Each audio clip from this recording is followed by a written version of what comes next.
The government is planning a constitutional amendment to undo the Supreme Court's judgment on convicted MPs and MLAs. The Supreme Court had, in a landmark ruling last month, said that convicted legislators should be disqualified immediately. My colleague Sunil Prabhu has more on that story. Sunil, a very highly controversial decision, many would say, by the government, and they're considering it because they have political support. That's right, Nidhi. In fact, armed with that political support, the government is contemplating a constitutional amendment to undo that Supreme Court judgment. They can't just undo it by amending the Representation of People's Act. The Attorney General of India, Mr. Ghulam Vanawati, advising the government, and the government heeding that advice, saying that a constitutional amendment will be required to amend Article 102 of the Constitution, which basically deals with disqualifications of members of parliament, and they'll have to also subsequently do it for MLAs too under the Constitution, and make a proviso in that to ensure how they operate the clause on the disqualification. Yes, they are waiting for the political support from the BJP, because the BJP had certain reservations.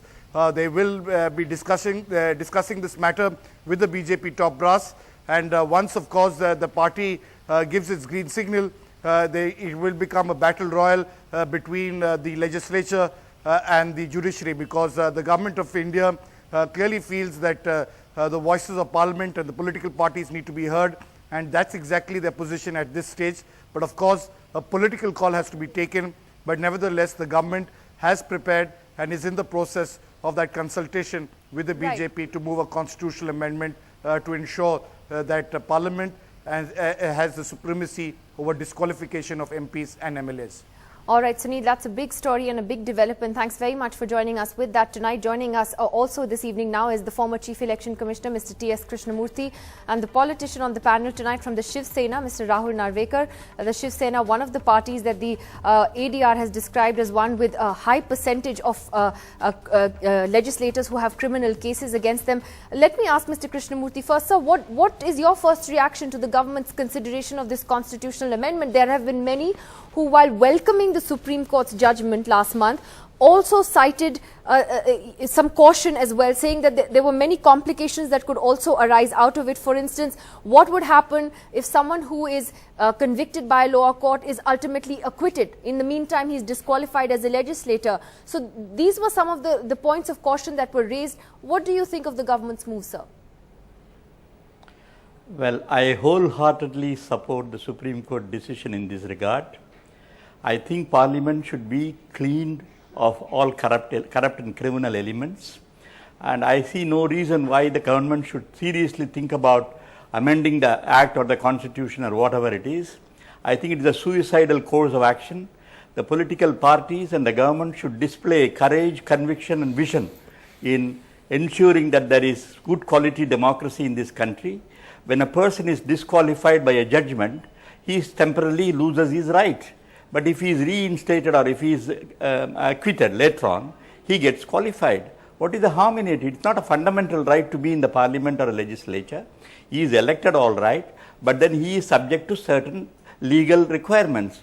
If he has committed a crime and if the court convicts him, and even if the government is going to fall because of one vote or whatever it is, I think we should accept it. We must do it with grace. Do you want to be known as the largest democracy with good intentions or a largest democracy with questionable intentions?